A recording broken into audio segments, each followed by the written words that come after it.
विद्यार्थी मित्रांनो, आजच्या या व्हिडिओमध्ये आपण इयत्ता 9वीचा पहिला पाठ तो म्हणजे गतीचे नियम या पाठातील काही संकल्पना समजून घेणार आहोत। पहिली संकल्पना आपण समजून घेणार आहोत की एखादी वस्तू गतिमान आहे किंवा स्थिर आहे हे कसं ओळखायचं। अनेक अनुभव आपण दैनंदिन जीवनात घेत असतो।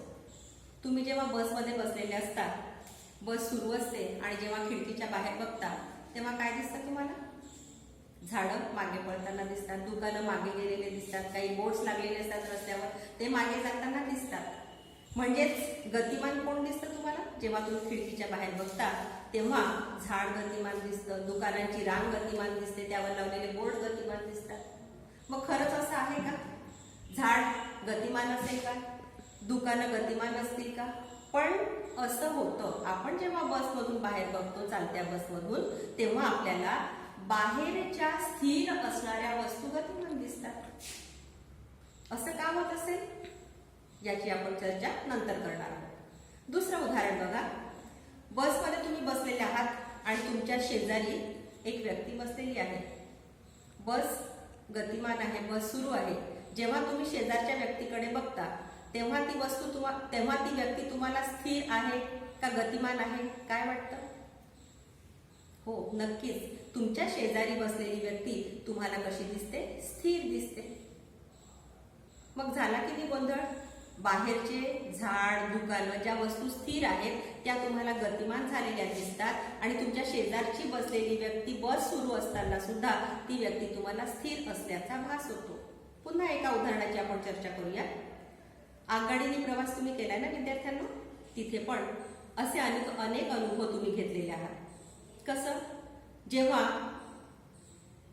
दोन आगगाड्या एकाच वेळी एकाच गतीने गतिमान असतात, घेतलाय का हा अनुभव? तेव्हा काय दिसतं तुम्हाला? दोन्ही शेजारच्या गाड्या जेव्हा एकाच वेगाने गतिमान असतात, या खिडकीत तुम्ही बसलेले आहात आणि दुसऱ्या गाडीच्या खिडकीत आणखी कुठली तरी एक व्यक्ती बसलेली आहे, जेव्हा तुम्ही बाजूला बघता तेव्हा ती व्यक्ती तुम्हाला सतत दिसत असते। दोन्ही गाड्या गतिमान आहेत, पण प्रत्येक वेळी तुम्ही शेजारी पाहिलं की तुम्हाला ती खिडकीतली व्यक्ती दिसत असते। मग यावेळी आपल्याला काय भास होतो? घेतलाय का अनुभव? यावेळी आपल्याला असा भास होतो की आपल्या दोन्ही गाड्या थांबलेल्या आहेत। पण असं नसतं, दोन्ही गाड्या कशा आहेत? गतिमान आहेत। बसमध्ये सुद्धा हा अनुभव तुम्ही घेतला असेल विद्यार्थ्यांनो की जेव्हा दोन्ही बसेस एकाच वेळी सुटतात तेव्हा दोन्ही बसेस स्थिर आहेत असा भास होतो। मग दरवेळी आपल्याला हा गोंधळ उडलेला दिसतो की जी वस्तू स्थिर आहे ती कधी गतिमान दिसते तर कधी एखादी गतिमान वस्तू आहे ती स्थिर असताना दिसते। मग असं का होतं? तर एखादी वस्तू गतिमान आहे किंवा नाही हे ठरवण्यासाठी आपण त्या वस्तूच्या सभोवताली असणाऱ्या संदर्भाचा अंदाज घेत असतो। पुन्हा एक उदाहरण तुम्हाला समजावून देण्यासाठी देते। मी या ठिकाणी या बोर्ड जवळ उभी आहे। आता कोणती अवस्था आहे माझी? स्थिर अवस्था। का बरं स्थिर अवस्था आहे? कारण सभोवतालचा संदर्भ तुमच्या डोळ्यासमोर आहे, तो म्हणजे बोर्ड। बोर्डच्या एका टोकाला मी उभी आहे आणि तिथेच आहे। मी माझं स्थान बदललेलं आहे किंवा नाही हे तुम्ही कशावरून ठरवत आहात? मागच्या सभोवतालचा म्हणजे माझ्या मागे जो बॅकग्राऊंड आहे त्याचा संदर्भ घेऊन हे तुम्ही ठरवत आहात की मी एका जागी स्थिर आहे, कारण या मागच्या संदर्भात मी माझी जागा बदललेली नाही। आता बघा विद्यार्थ्यांनो, कोणती अवस्था आहे माझी? मी आता गतिमान अवस्थेत आहे हे तुम्ही म्हणाल। कसं ठरवलं तुम्ही? कारण आता तुम्ही पाहिलं माझ्या मागचा जो संदर्भ होता, सभोवतालचा जो परिसर तुम्ही पाहिला तो होता बोर्ड। माझी जागा बोर्डच्या एका टोकाला होती आणि आता ती जागा बदललेली आहे। तुम्ही कशाचा संदर्भ घेतला? बोर्डच्या एका टोकाचा। त्या संदर्भात ती जागा बदलून आता माझी जागा बदलली आहे आणि म्हणून आता तुम्ही मला म्हणाल की मी गतिमान आहे। तर असंच होतं विद्यार्थी मित्रांनो, जेव्हा एखादी वस्तू गतिमान आहे असं आपण ठरवतो तेव्हा त्या वस्तूच्या अवतीभोवतीचा, सभोवतालच्या वस्तूंचा आपण संदर्भ घेत असतो आणि त्या संदर्भाशी, त्या सभोवतालच्या बॅकग्राऊंडशी आपण त्याची तुलना करत असतो आणि तेव्हाच आपण ठरवतो की ती वस्तू गतिमान आहे किंवा नाही। आणि म्हणून बसमधून जेव्हा आपण बाहेर बघतो तेव्हा ते स्थिर स्थिर असणारं झाड, आपली बस पुढे जाते म्हणजे आपला संदर्भ बदलतो, सभोवतालचा परिसर बदललेला दिसतो आणि म्हणून ते झाड गतिमान आहे असा आपल्याला भास होत असतो. आणि म्हणून असं म्हणतात की गती, पहिली संकल्पना या पाठामधली की गती सापेक्ष असते. सापेक्ष असते म्हणजेच काय की जेव्हा एखादी वस्तू गतिमान आहे किंवा नाही हे ठरवतो तेव्हा त्या वस्तूच्या सभोवतालचा संदर्भ त्याच्याशी आपण त्याची तुलना करत असतो त्या वस्तूची. म्हणजे सापेक्ष शब्द आलेला आहे तर सापेक्षचा अर्थ काय आहे, त्या वस्तूची आपण सभोवतालाशी काय करत असतो, तुलना. सभोवतालच्या संदर्भात त्या वस्तूचं जर स्थान बदललेलं असेल तर आपण म्हणतो की ती वस्तू गतिमान झालेली आहे. आणि समजा त्या वस्तूचं स्थान या सभोवतालच्या संदर्भात बदललेलं नसेल तर आपण म्हणतो की ती वस्तू स्थिर आहे. विद्यार्थी मित्रांनो, आता याच पाठामधली दुसरी संकल्पना आपण समजून घेण्याचा प्रयत्न करणार आहोत आणि ती संकल्पना म्हणजे अंतर आणि विस्थापन. आता अंतर म्हणजे काय आणि विस्थापन म्हणजे काय हे समजून घेण्यासाठी आपण एक छोटीशी कृती इथे करणार आहोत. या ठिकाणी 2 पॉइंट्स दाखवलेले आहे. एकाला म्हटलंय पॉइंट ए आणि दुसऱ्या पॉइंटला म्हटलंय पॉइंट बी. ठीक आहे. त्यानंतर इथे एका तारेच्या माध्यमातून रस्ता काढलेला आहे. एका बिंदूपासून दुसऱ्या बिंदूपर्यंत जाण्यासाठी रस्ता पण दाखवलेला आहे. तो वेडावाकडा आहे. एक रस्ता असा आहे इथपर्यंत पोहोचण्याचा, दुसरा रस्ता असा आहे दुसऱ्या बिंदूपर्यंत पोहोचण्याचा आणि तिसरा रस्ता असा आहे. तर विद्यार्थी मित्रांनो, ए बिंदूपासून बी बिंदूपर्यंत जाण्यासाठी हा रस्ता आहे आणि या रस्त्याने जाण्यासाठी 3 मार्ग आहे. एक आहे हा मार्ग, एक आहे हा दुसरा मार्ग आणि हा एक आहे तिसरा मार्ग. आता तुम्हाला काय करायचं आहे, ए बिंदूपासून बी बिंदूपर्यंतचं या रस्त्याने किती अंतर आहे ते मोजायचं. ए बिंदूपासून बी बिंदूपर्यंत या दुसऱ्या रस्त्याने किती अंतर आहे ते मोजायचं आणि ए बिंदूपासून बी बिंदूपर्यंत हा एक मधला रस्ता आहे सरळ, ते पण अंतर मोजायचं. कसं मोजायचं, एका दोऱ्याच्या सहायतेने तुम्ही हे अंतर मोजू शकता. दोरी अशी ठेवत चला, ए बिंदूपासून जसा जसा रस्ता आहे तसं तसं या दोरीच्या सहाय्याने आपण हे अंतर अशा पद्धतीने मोजून घेऊ शकतो. दोरीचा वापर करा, त्या त्या आकारावर ही दोरी ठेवत चला म्हणजे तुम्हाला ते अंतर मोजून घेता येईल. मग एक अंतर हे झालं, एक अंतर दुसरं झालं आणि हे एक अंतर तिसरं झालं. मग आता तुम्हाला काय वाटतं, प्रश्न तुमच्यासाठी आहे विद्यार्थ्यांनो, तुम्हाला काय वाटतं की ए बिंदूपासून बी बिंदूपर्यंत जाताना कोणतं अंतर बरोबर आहे? याला पण अंतर म्हणायचं का, याला पण अंतर म्हणायचं का आणि याला पण अंतर म्हणायचं का? हे तीनही मार्ग म्हणजे अंतर आहे का? काय वाटतं तुम्हाला? हो, नक्कीच. कारण हा एक रस्ता आहे म्हणजे एखादी वस्तू या रस्त्याने पण जाऊ शकते, एखादी व्यक्ती या रस्त्याने पण जाऊ शकते आणि एखादी व्यक्ती या मधल्या रस्त्याने पण जाऊ शकते. बरं, रस्त्यांचे आकार बघता सगळीकडचं अंतर सारखं असेल का? नाही, नक्कीच नाही. कारण प्रत्येक ठिकाणचा रस्त्याचा मार्ग हा वेडावाकडा झालेला दिसतो. म्हणजे 3 रस्त्यांचंही अंतर हे सारखं असणार नाही. अंतर कसं मोजून पाहायचं विद्यार्थ्यांनो, ही कृती तुमच्यासाठी आहे. घरी करून बघा. तुम्ही आकृती काढा, अशा पद्धतीची पुस्तकात पण आहे तुमच्या आणि एका धाग्याच्या साहाय्याने 3ही रस्त्यांचं तुम्ही अंतर मोजा. मग 3ही रस्त्यांचं अंतर मोजल्यावर इथे आकारावरूनही तुमच्या लक्षात येतं की 3ही रस्त्यांचं अंतर कसं असेल, वेगळं असेल. मग हे 3ही रस्त्याचे अंतरच आहेत हे बरोबर आहे का? तर हो, 3ही रस्त्यांनी आपण एका बिंदूपासून कुठे पोहोचलो, दुसऱ्या बिंदूपर्यंत. म्हणजे इथून सुद्धा आपण प्रत्यक्ष मार्गक्रमण केलेलं आहे. या ठिकाणाहून या ठिकाणापर्यंत गेलो आहोत, या ठिकाणापासून या ठिकाणापर्यंत पोहोचलो आहोत आणि तिसऱ्याही रस्त्याने आपण एका बिंदूपासून दुसऱ्या बिंदूपर्यंत पोहोचलेलो आहोत. म्हणजेच आपण प्रत्यक्ष अंतर एवढं कापलेलं आहे, एवढं प्रत्यक्ष मार्गक्रमण केलेलं आहे. तर विद्यार्थी मित्रांनो, अंतर म्हणजे काय? तर अंतर म्हणजे प्रत्यक्ष केलेले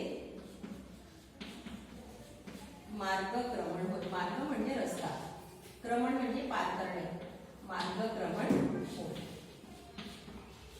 म्हणजे प्रत्यक्ष जर तेवढं मार्गक्रमण केलं असेल, तेवढा रस्ता कापलेला असेल तर त्याला म्हणतात अंतर. म्हणजे या ठिकाणी आपण तीनही ठिकाणी जे कापलेलं आहे, एका ठिकाणाहून दुसऱ्या ठिकाणी जाताना जे पार केलेलं आहे ते काय आहे, अंतर. पुन्हा एका कृतीद्वारे आपण अंतर म्हणजे काय आणि त्यातली एक नवीन संकल्पना आणखी शिकणार आहोत की विस्थापन म्हणजे काय. त्यासाठी एक छोटीशी कृती आहे. या टेबलवर, या बोर्डवर मी 3 पॉइंट्स दाखवलेले आहेत. हा आहे पॉइंट ए, हा आहे पॉइंट बी आणि हा आहे पॉइंट सी.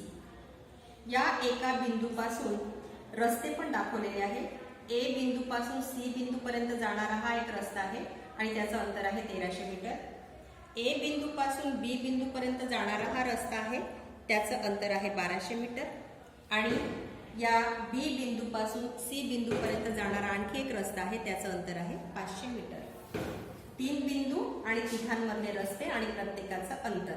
ए ते सी 1300, ए बिंदू ते बी बिंदू 1200 आणि बी बिंदू पासून सी बिंदू पर्यंत किती अंतर आहे, 500 मीटर अंतर आहे. आता इथे या बिंदूपासून 2 गाड्या दाखवलेल्या आहेत. ही गाडी या रस्त्याने सरळ या शेवटच्या बिंदूपर्यंत पोहोचणार आहे. हा स्टार्टिंग पॉइंट आहे, हा आरंभ बिंदू आहे आणि हा एंडिंग पॉइंट आहे, हा अंतिम बिंदू आहे.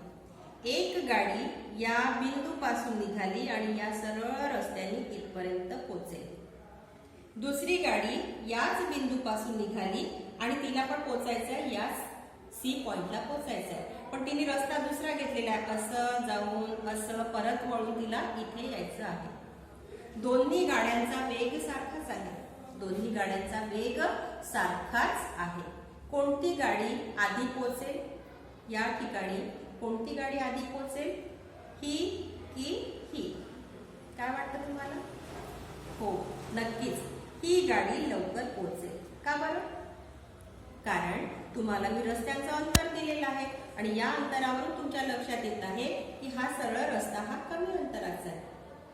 या गाडीला फक्त 1300 मीटर अंतर चालून शेवटच्या बिंदूपर्यंत पोहोचायचं आहे, पण या गाडीला मात्र रस्ता मोठा आहे. इथे आहे 1200 आणि इथे आहे 500. म्हणजे 1200 आणि 500 मीटर अंतर तिला, म्हणजे एकूण किती मीटर अंतर चालायचं आहे दुसऱ्या गाडीला? 1700 मीटर अंतर चालायचं आहे. मग दोन्ही गाड्यांचा जर वेग समान असेल तर पहिल्यांदा कोणती गाडी पोहोचणार आहे? ही. आणि दुसऱ्यांदा नंतर उशिरा कोणती गाडी पोहोचणार आहे? ही. का बरं असं झालं? कारण या गाडीने प्रत्यक्ष मार्गक्रमण, प्रत्यक्ष किती अंतर कापलंय? फक्त 1300. या गाडीने किती अंतर कापलेलं आहे? 1200 आणि 500. मग दोन्ही गाड्या जरी ए बिंदू पासून निघाल्या आणि सी बिंदू पर्यंत जरी पोहोचल्या, पण दोन्ही गाड्यांनी प्रत्यक्ष कापलेलं अंतर कसं आहे? वेगळं आहे. एका गाडीने कापलेलं अंतर आहे 1300 आणि दुसऱ्या गाडीने कापलेलं अंतर आहे 1700. मग दोन्ही गाड्यांचे अंतर कशी आहेत? वेगळी. आता आपण दुसऱ्या मुद्द्याकडे वळतो आहे. विस्थापन म्हणजे काय? तर विस्थापन म्हणजे एका बिंदूपासून गाड्या निघाल्या, त्याला आपण काय नाव दिलं? आरंभ बिंदू. कुठे पोहोचल्या? सी पॉइंटला पोहोचल्या. कोणता बिंदू म्हटला आपण त्याला? अंतिम बिंदू. गाड्यांचा आरंभ बिंदू आणि अंतिम बिंदू यातलं जे कमीत कमी अंतर आहे त्या अंतराला म्हणतात विस्थापन. काय म्हणतात त्याला? विस्थापन. काय म्हटलं पुन्हा ऐका? आरंभ बिंदूपासून तर अंतिम बिंदूपर्यंतचं जे कमीत कमी अंतर आहे त्या अंतराला काय म्हणतात? विस्थापन. म्हणजेच गाड्यांचं विस्थापन होताना किती अंतर कापलं गेलं? कमीत कमी अंतर म्हणजे किती आहे? 1300. मग गाडीचं विस्थापन किती झालं? ही गाडी, या गाडीचे आपण उदाहरण घेऊ, पिवळ्या गाडीचं. या गाडीने अंतर किती कापलं? 1300च कापलं. या गाडीचं विस्थापन किती झालं? 1300च झालं. तेवढंच आहे समान. गाडीचा सरळ रस्ता आहे, अंतरही तेवढंच आहे, आरंभ बिंदूही तोच आहे आणि अंतिम बिंदू पण तिथेच आहे. म्हणजे हिचं अंतर प्रत्यक्ष मार्गक्रमणही 1300 आहे आणि आरंभ बिंदू आणि अंतिम बिंदू यांच्यातलं अंतर सुद्धा किती आहे? 1300. म्हणजेच या गाडीने कापलेलं अंतर आहे 1300 आणि या गाडीचं विस्थापन सुद्धा किती आहे? 1300 मीटर एवढंच आहे. दुसऱ्या गाडीचा विचार करूया. या गाडीने अंतर किती कापलं? 1700 मीटर. इथून गेली इथे गेली, किती अंतर कापलं तिने? प्रत्यक्ष अंतर किती कापलेलं आहे? 1700 मीटर. पण विस्थापन मात्र कसं झालंय? निघाली या बिंदूपासून आणि पोहोचली कुठे? या बिंदूपर्यंत. मग हा बिंदू आणि हा बिंदू याच्यातलं कमीत कमी अंतर किती होतं? 1300 मीटर. या गाडीचा आता विचार जर आपण केला तर तिचं विस्थापन किती झालेलं आहे? या दोन बिंदूमधलं अंतरच आपल्याला सांगावं लागेल. किती आहे ते? 1300.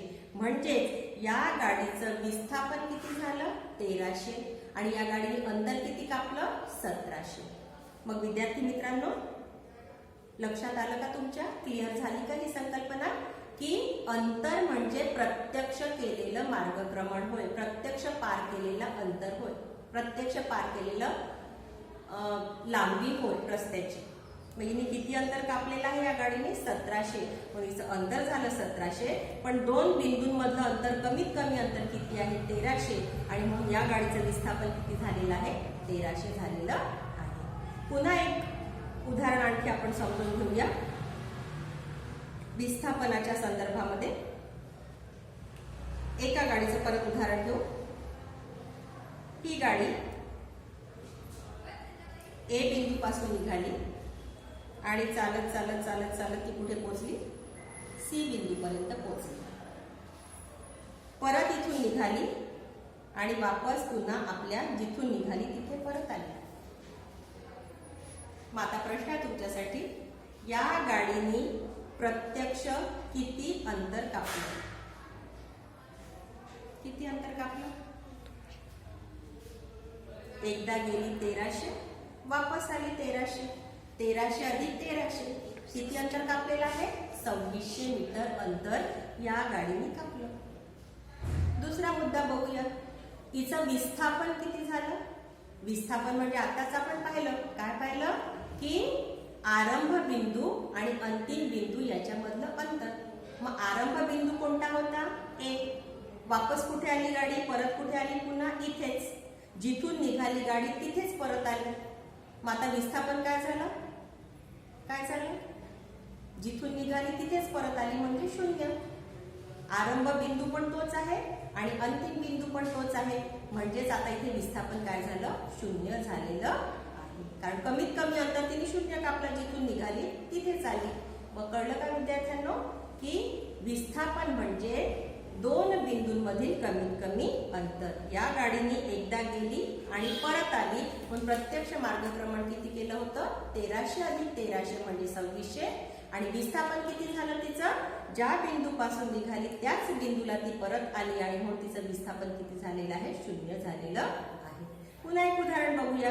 समजा ही या ए बिंदूपासून निघाली आणि बी ला आली, दुसऱ्या रस्त्याने आली, सी इथे पोहोचली आणि पुन्हा वापस याच बिंदूला परत आली. गाडी इथून निघाली, इथे गेली, सी बिंदूला आली आणि परत तिथेच निघाली. आता याचं अंतर किती कापलं असेल या गाडीने? मोजा.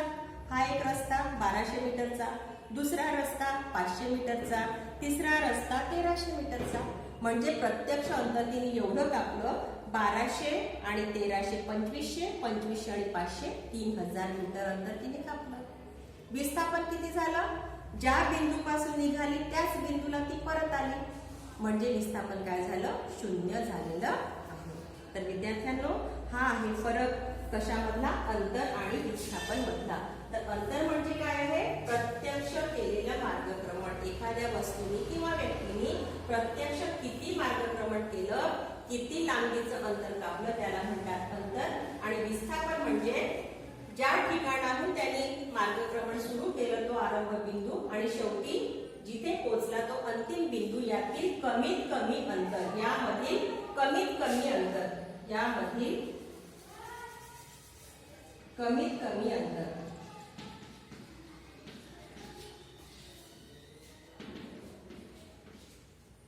म्हणजे त्याला म्हणतात विस्थापन. तर विद्यार्थी मित्रांनो, तुम्हाला ही संकल्पना समजली असेल अशी अपेक्षा व्यक्त करते. आता आपण यानंतरची नवीन एक संकल्पना पुन्हा शिकणार आहोत.